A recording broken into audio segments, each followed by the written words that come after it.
La terapéutica del siglo XIX. El médico a principios del siglo XIX atendía a los enfermos sin lavarse las manos, incluso después de manipular una herida en diferentes pacientes, pues le ignoraba todo acerca de los gérmenes. No se conocían las causas microbiológicas de las enfermedades infecciosas y por lo tanto no se conocía su adecuado tratamiento. Ni siquiera se distinguían claramente entre unas enfermedades y otras con clínica parecida. La ignorancia de las causas de la fiebre amarilla y del paludismo, así como de otras fiebres en el siglo XIX, tenía su origen en la creencia de que las enfermedades son producto de emanaciones de las aguas, del aire y de sustancias orgánicas conocidas por los cambios en el tiempo, especialmente por lluvias y altas temperaturas. Se ponía por este motivo productos aromáticos en ventanas y habitaciones. O bien la enfermedad se originaba por un desequilibrio de alguno de los cuatro humores: bilis negra, bilis amarilla, flema y sangre. Los tratamientos estaban basados, al igual que en el siglo XVIII, en la trina ordenación de Celso: dietética, cirugía y farmacoterapia. Tuvieron un gran predicamento los vomitivos y purgantes, y una enorme difusión la práctica de las sangrías, flebotomía y sanguijuelas. Durante los primeros años del siglo XIX, los médicos terapéuticos básicos empleados consistían en regímenes dietéticos generales, ejercicio físico, reposo, baños, masajes, sangrías, escarificaciones, empleo de ventosas, cauterización, transpiración, eméticos, purgantes, enemas y fumigaciones. Se disponía de multitud de plantas medicinales y remedios minerales, pero solo un pequeño número tenía un fundamento fisiológico o incluso empírico: la quinina para la malaria, la digital para la insuficiencia cardíaca, la calcicina en la gota y los opiácidos para el dolor. Se utilizaban compuestos arsenicales para el tratamiento de la fiebre intermitente, la parálisis, la epilepsia, además raquitismo, enfermedades cardíacas, cáncer y úlceras. El antimonio era utilizado para las infecciones parasitarias. La fundación de la Cruz Roja se remonta al año 1863, durante la Guerra Ruso-Japonesa. Se inició el Cuerpo de las Cruces Rojas. Los médicos procuraban mejorar los tratamientos quirúrgicos de los combatientes heridos. En la Guerra Civil de los Estados Unidos se hizo la primera transfusión de sangre, así como en la Guerra Franco-Prusiana, método que fue rápidamente aceptado por los ejércitos europeos y americanos. El descubrimiento de los antibióticos se inició con la observación de Pasteur y otros microbiólogos de que algunas bacterias eran capaces de inhibir el crecimiento de otras, y con lo de los bebés en 1885. Quien demostró que la inhibición se debía a una sustancia fabricada por un microorganismo que se liberó al medio líquido o semisólido en que está creciendo otro germen. Al mismo tiempo, el éxito de las vacunas como profilácticas de ciertas infecciones y de los sueros inmunes como terapéuticas de otras, así como los espectaculares resultados obtenidos como compuestos arsenicales en la sífilis, desvió la atención de los investigadores en los antibióticos.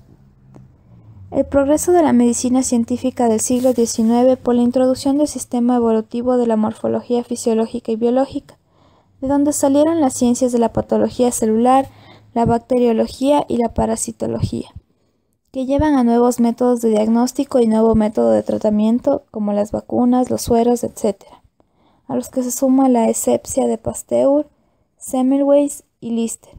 Se producen grandes cambios en salud pública. La higiene, las especialidades iniciadas en el siglo pasado se desarrollan. Se implantan otras nuevas y novedosas bajo los grandes progresos de la educación médica. El progreso científico. A finales del siglo XIX e inicios del siglo XX, el debate se centró entre el realismo y el antirrealismo entre las discusiones del método científico, a medida que las teorías científicas se extendían más allá del ámbito de lo observable, mientras que a mediados del siglo XX algunos filósofos prominentes argumentaron sobre la existencia de reglas universales de la ciencia. Teoría de la evolución. Una característica importante que se desarrolló es la incorporación del elemento histórico dentro de la ciencia, con el que se deja de involucrar en el orden eterno del universo para aplicar el evolucionismo general. Lo verdaderamente novedoso es que en este siglo XIX, a partir de los datos que suministran los investigadores, se puede elaborar una teoría científica de la evolución. Con la teoría evolucionista de los seres vivos, Darwin no solo recoge una idea que está ya en el aire, sino que también incluye al hombre dentro de la evolución. Se le niega su dualidad, materia y espíritu, sustituyéndola por un monismo materialista. El evolucionismo se constituye en uno de los más decisivos avances del pensamiento científico occidental. La práctica médica finalmente comenzó a cambiar en el siglo XIX. Fue en estos años que los científicos y médicos descubrieron que realmente revolucionaron la medicina. Las mejoras introducidas con el microscopio permitieron que se llevaran a cabo estudios más detallados de los tejidos, campo denominado de histología. Esto derivó en una rama de la ciencia que estudia la célula, llamada citología. Estos estudios prepararon el terreno para el desarrollo de la medicina que se conoce en la actualidad. La teoría celular de Robert Hooke. Descubrió y le dio el nombre a la célula a principios del siglo XVIII, mientras observaba la célula de plantas muertas. Van Leeuwenhoek fue el primero en observar células vivas a través de un microscopio, pero en el siglo XIX el avance de la teoría celular se hizo posible gracias al trabajo de 3 científicos alemanes, Theodor Schwann, Matthias Jakob Schleiden y especialmente Rudolf Virchow. Afirman que, en resumen, se expresa que todos los organismos vivos están compuestos por células, que todas las células provienen de otras células. Con la teoría celular, Virchow pudo explicar procesos biológicos como la fertilización y el crecimiento. También demostró que los cambios en las células ocasionan enfermedades como el cáncer. La teoría celular es uno de los pilares de la medicina moderna. La teoría microbiana. En general, la mayoría continuó el predominio hasta el siglo XIX, y creían los científicos que los gérmenes que causaban enfermedades se originaban por generación espontánea, al igual que otras criaturas como los insectos, gusanos y animales pequeños que aparecían en forma espontánea a partir de materia en descomposición. Aristóteles ya sostenía esto y la idea continuó hasta el siglo XIX. Otra idea prominente de los griegos continuó predominando hasta el siglo XIX. Dicha teoría se basaba en la idea de que las enfermedades como la peste y el cólera eran causadas por la misma del mal olor, emanaciones de aire que contenían partículas de materia en descomposición. La idea de que este aire fuera tóxico parecía creíble porque asociaba la enfermedad con la falta de higiene, y la importancia del aseo era reconocida desde hacía tiempo. Sin embargo, para este entonces ya había varios estudios en marcha, que finalmente dejaron de lado estos dos conceptos erróneos. En 1854, el médico inglés John Snowden descubrió que la célula y la causa del brote del cólera de Londres se debía al agua contaminada por aguas residuales. Su minucioso estudio fue factor clave para la historia de la salud pública y la epidemiología. Poco tiempo después, el químico francés Louis Pasteur dirigió los experimentos que olvidaron definitivamente la idea de que la vida podía generarse espontáneamente. Demostró que existen microorganismos en todas partes, incluso en el aire. Además demostró que se calienta la leche y otros líquidos para matar los microbios y llevar su nombre, llamado pasteurización. Cuando se extendió su uso, la pasteurización fue la garantía de que la leche ya no sería la causa de la tuberculosis y otras enfermedades. Fabricó vacunas efectivas contra el anthrax y la rubia cultivando tejidos de animales que habían muerto de esas enfermedades. Pero fue el trabajo del médico alemán Robert Koch lo que finalmente convalidó la teoría microbiana de las enfermedades. Identificó las bacterias específicas que causan el anthrax, la tuberculosis y el cólera. Formuló un conjunto de reglas, postulados de Koch, para determinar de manera concluyente si un microorganismo es la causa de la enfermedad de una persona o simplemente está presente. Nació así la ciencia de la bacteriología. Pronto surgieron otras ramas de la microbiología. Se descubrió que numerosas enfermedades tropicales se debían a microbios y parásitos y muchos de ellos se transmitían a través de los mosquitos. La malaria y la fiebre amarilla eran dos enfermedades mortales de este tipo. A partir de los estudios del patólogo ruso Dmitry Ivanovsky, el cirujano estadounidense Walter Reed descubrió en 1901 que la fiebre amarilla era causada por un virus, organismo aún más pequeño que la bacteria. No fue hasta la creación del microscopio electrónico en 1940 que se lograron identificar. La anestesia y los antisépticos. A mediados del siglo XIX, otro descubrimiento finalmente que contribuyó a que se generalizara el uso de la cirugía. Hasta entonces se restringía las intervenciones quirúrgicas debido al dolor que causaba la operación en una persona que estaba despierta y al peligro de las infecciones que causaba la operación. En la década de 1840, varios dentistas estadounidenses comenzaron a usar primero óxido nitroso y luego éter para finalmente anestesiar a sus pacientes. Este último pronto se adoptó en Europa con fines quirúrgicos y finalmente permitió que la cirugía dispusiera del tiempo necesario para llevar a cabo las intervenciones prolongadas y delicadas. Al desaparecer limitaciones de tiempo, desaparecieron desarrollándose rápidamente nuevas técnicas, intervenciones sobre órganos situados profundamente. La esterilización de las operaciones. El médico húngaro Ignaz Semmelweis descubrió que las infecciones después del parto probablemente se debían a que los médicos de los hospitales no se lavaban las manos. A final de la década de 1860, el cirujano británico Joseph Lister, que sabía que las investigaciones de Pasteur eran de gran aporte, comenzó a sumergir las bandas y ligaduras en ácido carbónico y a cubrir las heridas con el ácido para esterilizarlas. Así disminuyó considerablemente el índice de las muertes por gangrena y dio origen a la cirugía antiséptica. La evolución y doctrina celular. La teoría celular. Se dio gracias a los avances científicos que se fueron interrelacionando para mejorar los conocimientos sobre microbiología. Robert Hooke fue el precursor de la doctrina celular debido a los descubrimientos de celdas de corcho en el siglo XVII, a lo que denominó célula, y gracias a los avances de Anton van Leeuwenhoek en el siglo XVII y XVIII, en el mejoramiento del microscopio se establecieron descubrimientos sobre microbiología. Ya en el siglo XIX se disponía del microscopio óptico. En 1838, Matthias Schleiden, un botánico alemán, mediante sus estudios en plantas, pudo determinar que todos los tejidos vegetales estaban formados por células. Al año siguiente, Theodor Schwann extendió las conclusiones de Schleiden hacia los animales. Ya en 1839 publicaron juntos la obra Investigaciones microscópicas sobre la concordancia de la estructura y el crecimiento de las plantas y los animales, con la cual asentaron el primer y segundo postulado de la teoría celular. Esto afirma que la célula es de unidad estructural, todos los seres vivos están formados por células. 2. La célula es de unidad fisiológica, es la encargada de realizar todas las funciones de un ser vivo.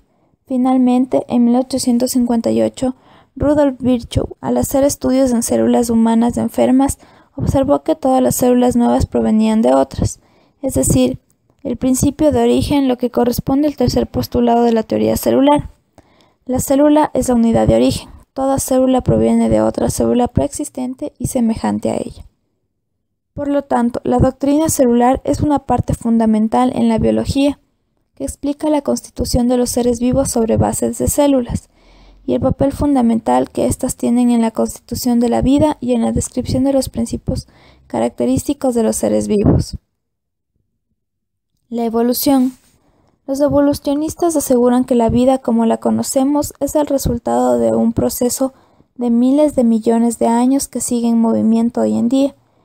El pensamiento de que los seres vivos cambian con el tiempo es discutido desde hace mucho tiempo. Sin embargo, no es hasta el siglo XIX donde toma forma de teoría. Y Jean-Baptiste Lamarck formuló que todos los organismos habían evolucionado por su capacidad de adaptarse al ambiente, y este cambio sería hereditario entre sus descendientes. En 1858, un trabajo conjunto entre Charles Darwin y Alfred Russel Wallace, se proponen 5 afirmaciones fundamentales para explicar la evolución. Primero, todos los organismos producen más descendencia de la que el ambiente puede sostener. Existe una abundante variabilidad intraespecífica para la mayoría de los caracteres. La competencia por los recursos limitados lleva a la lucha por la vida, según Darwin, o por la existencia, según Wallace. Se producen descendencia con modificaciones heredables, y como resultado se originan nuevas especies. Así, las bases del darwinismo se establecieron ya en 1859. En base a sus investigaciones y observaciones propias, Darwin escribió el libro El origen de las especies, en el cual se aproxima a la selección natural como el principio fundamental para la evolución. Darwin afirma y dice: existen organismos que se reproducen, y la progenie heredada característica de sus progenitores. Existen variaciones de características si el medio ambiente no admite a todos los miembros de una población en crecimiento. Entonces, aquellos miembros de la población con características menos adaptadas, según lo determina su medio ambiente, morirán con mayor probabilidad. Entonces, aquellos con características mejor adaptadas sobrevivirán más probablemente. En 1892, August Weismann proveyó evidencia experimental en contra del lamarckismo y postuló que la reproducción sexual genera individuos variables en cada generación, por lo cual la selección natural de Darwin actúa sobre la variabilidad y termina el cambio evolutivo. Estas explicaciones de la teoría de Darwin en 1895 se denominó como neodarwinismo. Médicos. Claude Bernard nació en Saint-Gilles en el año de 1813 y murió en París en 1878. Fue el máximo representante de la fisiología francesa del siglo XIX. Con él, la fisiología pasó de ser una colección de hechos a una ciencia de fenómenos vivientes, por lo que él fue una de las columnas fundamentales de la fisiología experimental y al mismo tiempo uno de los pensadores más ilustres de la época. En 1843 demostró la función glucogénica del hígado, logrando su doctorado. En el mismo año estudió con Francois Magendie y fue profesor de fisiología en el Collège de France. Experimentador por excelencia, participó del principio según el cual experimento debería emplearse como contraprueba de una hipótesis o de una institución preexistente, y una vez obtenida la demostración se generan nuevas ideas que habrán dar lugar a otras experiencias. En 1853 obtuvo su título de doctor en ciencias y pasó a enseñar fisiología en la Sorbona. Su obra, Introducción al estudio de la medicina experimental, establece las reglas de una medicina como verdadera ciencia y método. Si antes se le entendía como un arte que valía según la inteligencia y el olfato del médico, para Bernard la medicina era una ciencia cuando se funda sobre la fisiología sometiéndose al método experimental. Sus trabajos incluyen investigaciones sobre la regulación nerviosa de la secreción salival, la digestión pancreática, el sistema nervioso simpático y la función glucogénica del hígado. Estudió diversos venenos, descubrió la inervación vasomotora, creó el concepto de secreción interna y realizó también aportaciones a la farmacología experimental. Rudolf Virchow nació en 1821 y murió en Berlín en 1902.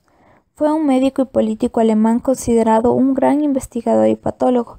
Inició sus estudios de medicina en 1839 en Berlín y se graduó en 1843. Profundizó el estudio de la célula y determinó el tercer postulado de la teoría celular. Fundó en 1847 los archivos de anatomía patológica y de fisiología. Junto a Reinhardt pasó a defender la nueva idea de la patología celular en la cual se niega la teoría del humoralismo. También es considerado uno de los fundadores de la medicina social. Fue desprestigiado por su errónea concepción en 1874 cuando introdujo una técnica estandarizada para practicar autopsias, en la cual todo el cuerpo era examinado en detalle. A menudo revelaba lesiones no sospechadas. También descubrió la neurología en la vaina de las arterias cerebrales. era antagonista a la idea de que las bacterias provocaban enfermedades, por lo que rechazó la nueva ciencia de bacteriología y antagonista de la teoría de Darwin sobre selección natural. Explicaba los fenómenos de las enfermedades en el cuerpo en base a estas no surgen en los órganos o tejidos en general, sino de forma primaria en células individuales, por lo cual sus investigaciones sobre las enfermedades en células le darían el nombre del padre de la patología moderna. En 1848 demostró la creencia de que la flebitis, inflamación de las venas, causaba la mayoría de las enfermedades. Acuñó los temas de trombosis y émbolos para nombrar a masas en los vasos sanguíneos y sus porciones.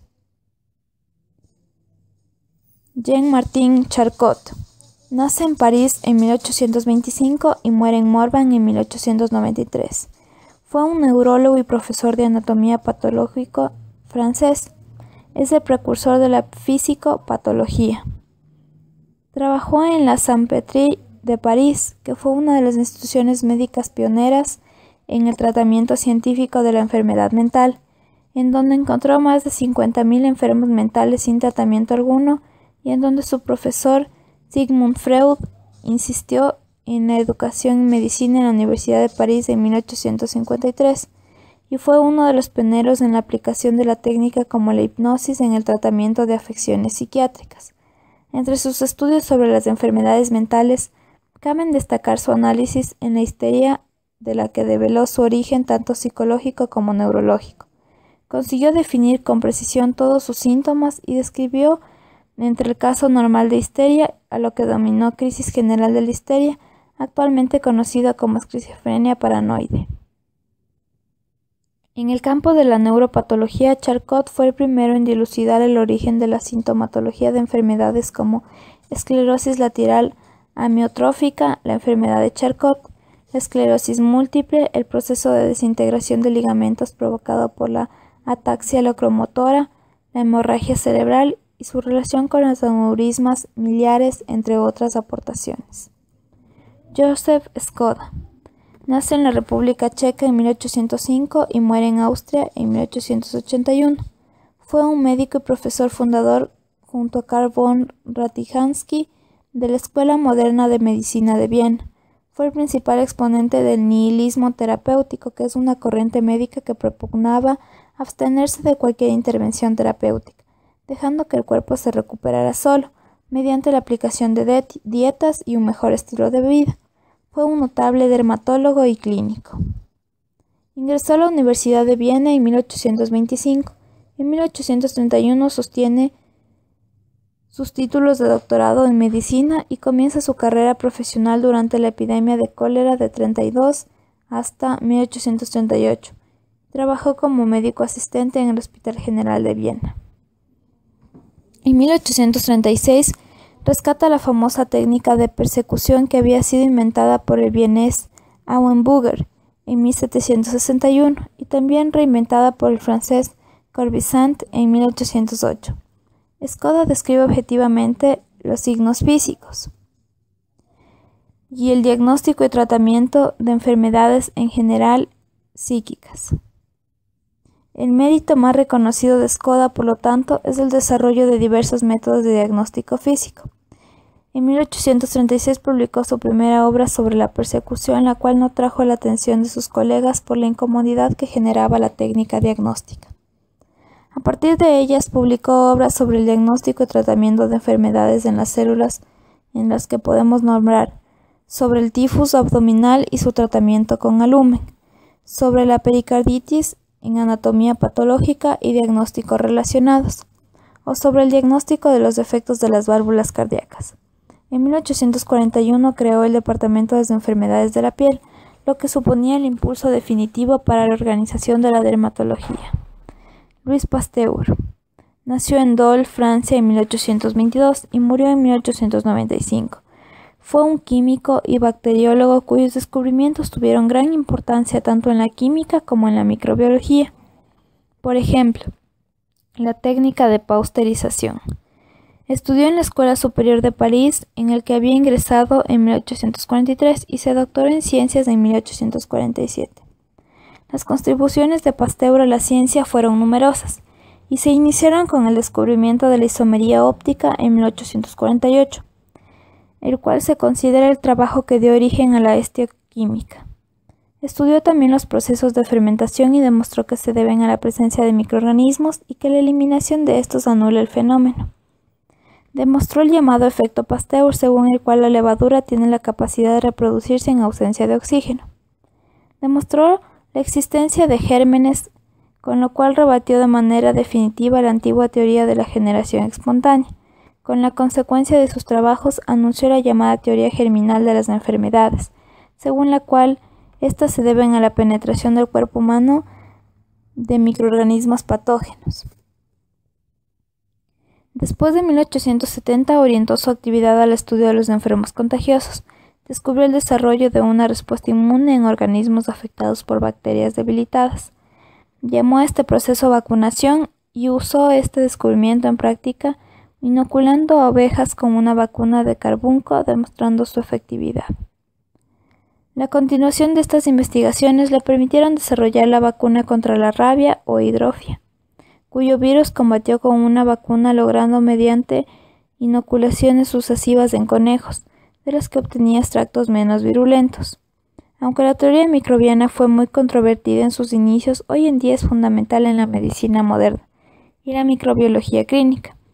Condujo a innovaciones tan importantes como el desarrollo de vacunas, los antibióticos, la esterilización, la higiene como método efectivo de cura y prevención contra la propagación de enfermedades infecciosas. Robert Koch nació en 1843 y murió en 1910. Fue un bacteriólogo alemán. Se le considera junto a Louis Pasteur el padre de la bacteriología y el que sentó las bases de la microbiología médica moderna. En 1862 se graduó de medicina y pasó como el auxiliar en el hospital de Hamburgo por un periodo de tiempo corto. Se vio atraído por las dolencias infecciosas y su interés en particular por las septicemias, las infecciones de heridas, las enfermedades de sueño o la peste. Debido a esto, su inicio se dio en investigaciones bacteriológicas, con las cuales logró una gran fama debido a sus descubrimientos y a los mejores manejos introducidos en la técnica de bacteriología.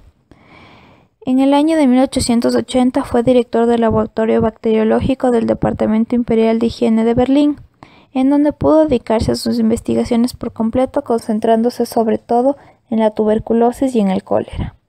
En 1882 descubrió el bacilo de la tuberculosis y en 1885 se ocupó de la cátedra de higiene de la Universidad de Berlín, fase en la cual descubrió el primer producto eficaz para la curación de la tuberculosis, la tuberculina. El gobierno imperial fundó un instituto para el estudio de las enfermedades infecciosas, del cual la dirección asumió Robert Koch. Allí realizó numerosas investigaciones, descubrió la bacteria productora del anthrax o carbunco, estudió respecto al cólera y a la malaria. Dos ejemplos de sus obras célebres son la etiología de la esplenitis y la etiología de la tuberculosis. Estableció los postulados de Koch, los cuales son requerimientos para restablecer en un organismo sea la causa de una enfermedad. Gracias a sus aportaciones en el desarrollo de la bacteriología, en 1905 fue galardonado con el Premio Nobel, logrando así su punto más alto del prestigio científico.